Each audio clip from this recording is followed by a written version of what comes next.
Hello, I'm Tom Neer, an ichthyologist, professor of ecology and evolutionary biology, and Bingham Oceanographic curator at the Yale Peabody Museum here at Yale University. Today, I'd like to talk to you about efforts at creating a taxonomy that reflects an emerging phylogeny of ray fin fishes in the 21st century. Over the past 2 decades, a phylogeny that's different from what we had inferred in the 20th century has emerged primarily based on molecular and genomic data. And this effort is contributed by researchers from all over the planet over the past 2 decades, starting with whole mitogenomes coming primarily from laboratories in Japan, through Sanger sequencing efforts of mitochondrial nuclear genes, all the way to the present day of phylogenomic approaches of inferring the ray fin fish tree of life. Now, these phylogenies are fairly consistent among this large group that comprises nearly half of all living vertebrate species. The talk today is not about the phylogeny itself, but just to point out the phylogeny is consistent across different research groups and different types of molecular and genomic data. But this talk is more about how do we organize that information into a taxonomic framework. Recently, my colleague Christine Thacker and I published a monographic approach to taxonomy and classification of ray fin fishes. We present an unranked comprehensive taxonomy of Actinopterygii, ray fin fishes, that's based on a summary phylogeny of 830 lineages that comprises all recognized families, all 515 families of ray fin fishes, as well as 287 fossil taxa. Our guiding principles are simplicity, clarity, and utility. The clades that we discuss in our classification taxonomy are clades that are resolved in nearly all phylogenetic analyses in the 21st century. And we strive to use names for groups that have the longest history in systematic ichthyology. In our monograph, we provide phylogenetic definitions for 97 clade names. Our taxonomy is entirely free of redundant group names. And of the 97 clade names we outline in our monograph, only one name is new. The remaining 96 names have a history in systematic ichthyology prior to the publication of our monograph in April of 2024. The phylogeny of all the taxa is illustrated, and including the 287 fossil taxa, is illustrated in 20 overlapping phylogenetic diagrams through the course of the monograph. Every taxonomic family, every fossil taxon has a place on one of these phylogenetic trees. In addition to providing phylogenetic information for every fossil taxon that we included in our monograph, we provide in a tabular form for all 287 taxa a written description of its phylogenetic placement, its clade position, the geologic stage, the age of that geologic stage, and the location of the formation that bears the fossils, as well as a column that indicates which phylogeny figure the fossil can be found. Each of the 97 clades that we present in our monograph, we provide a clade account, and all the clade accounts have the same number of components. We give a description of the name of the clade, the primary authors, and any secondary authors or authors of the clade account if they're modifying the concept of the clade. We give a phylogenetic definition of the clade. In a sense, we are defining these groups based on the phylogenetic relationships of their constituent lineages. In addition to etymology, we provide a reference phylogeny for every clade name. We point to a phylogeny in the literature that is the basis for our phylogenetic description. And the phylogenetics is typically the longest account of any clade name, or clade account, the longest portion of any clade account. And that's where we give a detailed history of the systematics and phylogenetics of the clade. We go to show you the composition of the clade beyond the groups that are mentioned in the phylogenetic description. And if present in the literature, we provide with no judgment and really little assessment all of the proposed morphological apomorphies that have been proposed for the given clade. We list any synonyms if present. In regard to comments, this is where we make reference to perhaps the oldest fossil in the group, any molecular age estimates that may have been done for the group, or if the group is noted for particular studies of evolutionary biology and ecology. And then each clade account, the last portion, is a tabular list of the constituent lineages in that clade. And we list families with an asterisk if that family has only a single species or a single genus. Now, some factoids about our monograph. Of the 97 clade names, the majority of these names were introduced in the systematic ichthyological literature dating from 1738 to the first half of the 20th century. Not any one author dominates the clade names. The two top authors of clade names are Bleecker with 25 names and C.T. Regan with 8 names. And we have a long list of authors of the clade names that go into single digits. The types of data used to infer the reference phylogenies is not entirely molecular. 7 of our reference phylogenies are based on morphology. 32 are Sanger sequencing efforts of mitochondrial and/or nuclear genes. 47 are phylogenomic, and 11 of our reference phylogenies are the result of combined molecular and morphological analyses. We feel the monograph, if nothing else, provides a roadmap to the systematic ichthyology literature in that we cite 1,749 references. Publication dates range between 1738 and 2024, and we made an effort to provide a taxonomic index to the monograph that includes 2,116 names. Now, redundant group names are a growing problem in systematic ichthyology, a growing problem in taxonomy in general, as we attempt to take a branching diagram that represents phylogeny and convert that to a classification. Just given the unequal distribution of lineage diversity, we're going to have dipauperons, long naked branches that are closely related to very species-rich groups. Well, probably the most disparate of these clades among all vertebrates is within euteleost fishes. We have Lepidogalaxia salamandroides, a freshwater fish that's endemic to extreme freshwater habitats of Western Australia. And Lepidogalaxia salamandroides is a singleton species that's resolved as a sister lineage to all other euteleost, a clade that contains more than 21,400 species. Lepidogalaxis indeed is a euteleost, but it represents the sister lineage to all other euteleost. With regard to redundant group names, in a Linnaean rank-based taxonomy, there's one species in the family Lepidogalaxiidae. It's the only family in the order Lepidogalaxiiformes. It is, in turn, then, the only order in the subcohort Lepidogalaxii.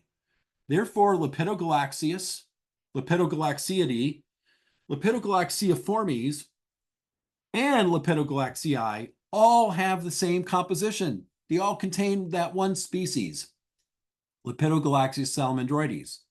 So using these nested ranks to contain a single species, from our perspective, conveys no information, and all it does is list several redundant group names. Now, in the emergent 21st century taxonomy of Rayfin fishes, there have been 3 classification publications that are related to each other in that they have overlapping authors and they share a similar ranked philosophy. So in their ranked philosophy, they have these arbitrary Linnaean ranks. Some of us had to learn ad nauseum from junior high all the way through college. But the difference here with these three studies is they're forcing arbitrary suffixes onto group names that are then that are the result of forcing into arbitrary ranks. The result here is changing the names of several established groups whose composition hasn't changed in the context of the emergent molecular phylogeny of the 21st century. So these classifications lead to taxonomic instability and confusion. They introduce 67 synonyms for long-established group names, and this comes in two different flavors, which I'll review shortly. But also, they've led to the atomization of order group names, that is, group names that end in the suffix I-formes for the species-rich Percomorpha. That is to preserve what we now know are phylogenetically apical lineages that were historically classified as orders. So let's dive in and look at how these classifications lead to instability and confusion through the introduction of a number of unnecessary synonyms. There are 19 group names that are changed just to fill their adjusted ranks. One of the most elegant efforts ever in systematic ichthyology was an essay on the phylogenetic relationships of euteleos fishes by Don Rosen, published in 1973, obviously based primarily on phenotype morphology. In that lovely monograph, Don Rosen identifies a group, Acanthamorpha. Acanthamorph teleost, a really well-known group to ichthyologists as well as the broader literature of vertebrate biology.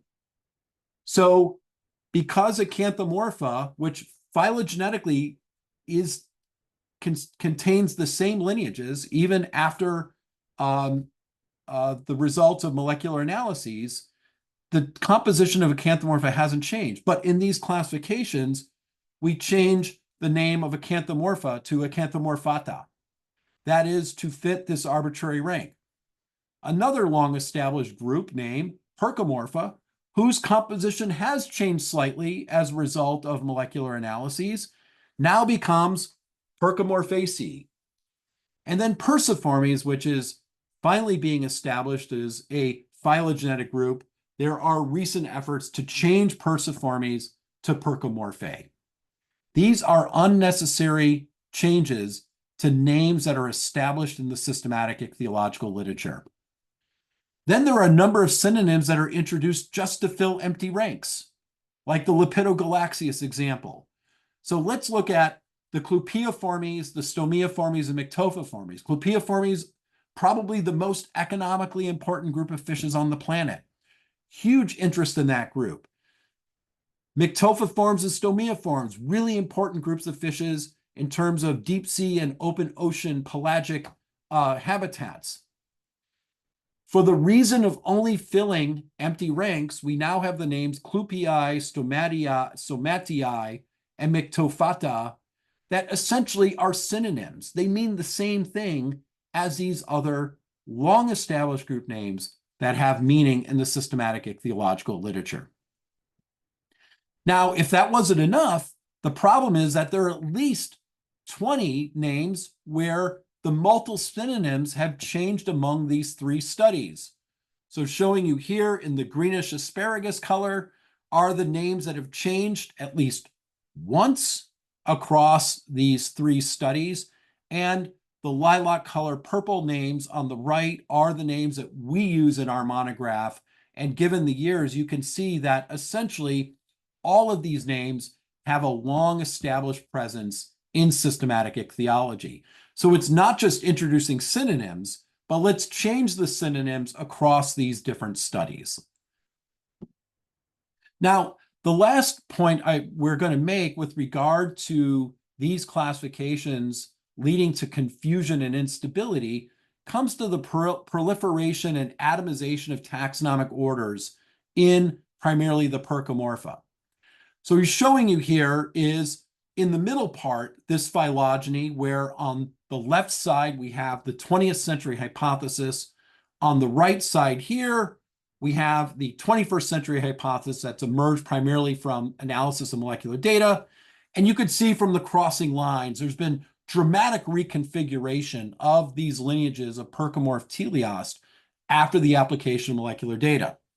Now, on your far left, I'm showing you a representation of what that 20th century phylogeny looks like.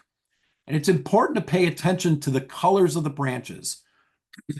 The colors of the branches are, in blue, the old Perciformes, yellow, Percomorphs that are not Perciformes, and in red, lineages that are Acanthamorphs but not Percomorphs.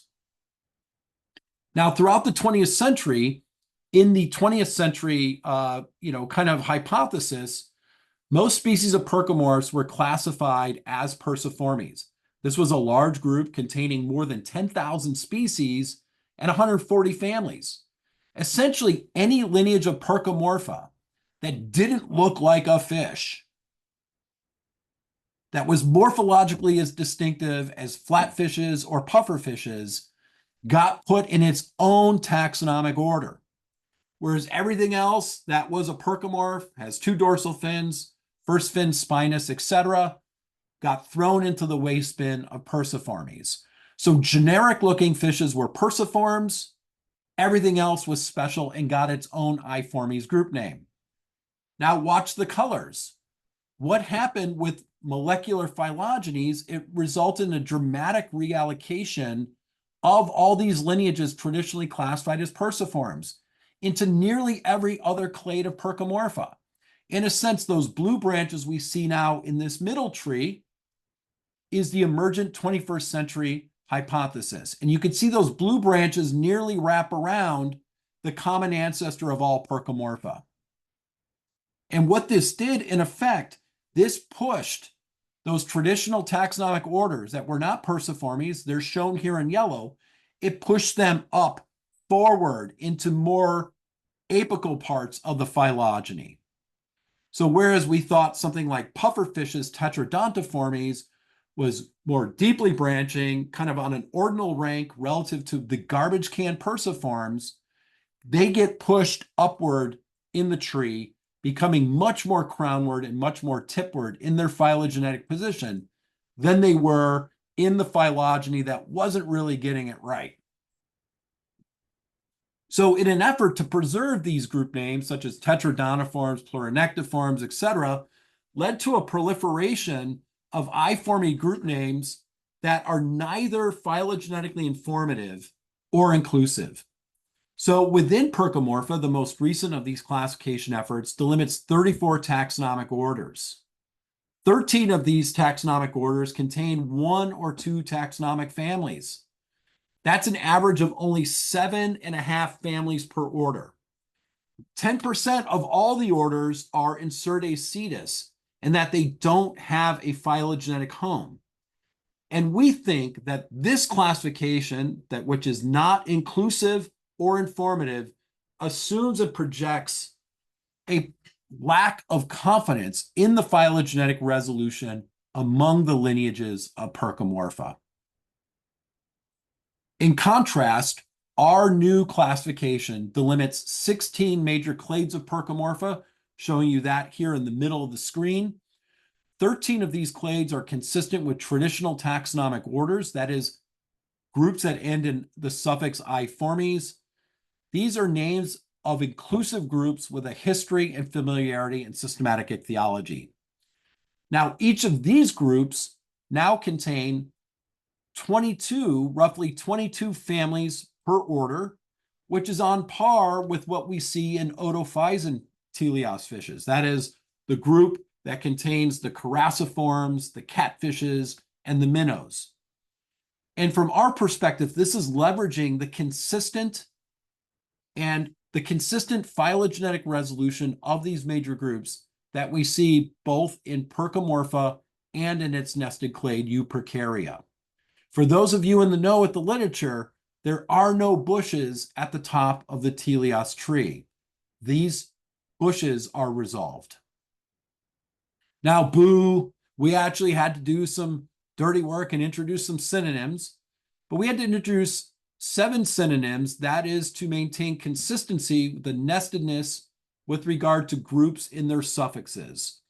So Atheriniformes becomes Atherinoidii, Balaniformes becomes Balanoidii, Tetradontiformes becomes Tetradontoidii, and Lophiiformes becomes Lophioidii, etc.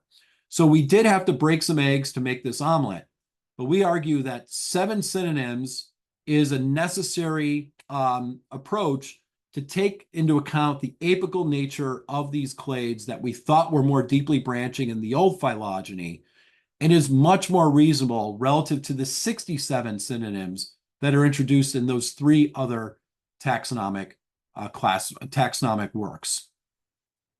Now, the only way a classification is wrong is if it delimits groups that are not monophyletic. None of the classifications I've discussed today are delimited groups that are not monophyletic.